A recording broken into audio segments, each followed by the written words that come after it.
நெல்லை சட்டமன்ற தொகுதியில் போட்டியிடும் தவேக வேட்பாளர் RS முருகன் தொகுதிக்குட்பட்ட பல்வேறு பகுதிகளில் விசில் சின்னத்திற்கு ஆதரவு கோரி தீவிர பரப்புரையில் ஈடுபட்டார்.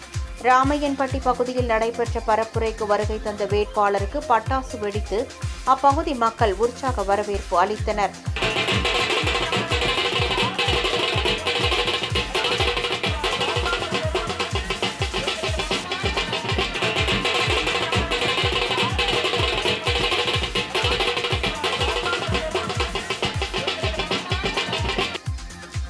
இதனைத் தொடர்ந்து பல்வேறு கோரிக்கைகளை வேட்பாளரிடம் பொதுமக்கள் வைத்தனர்.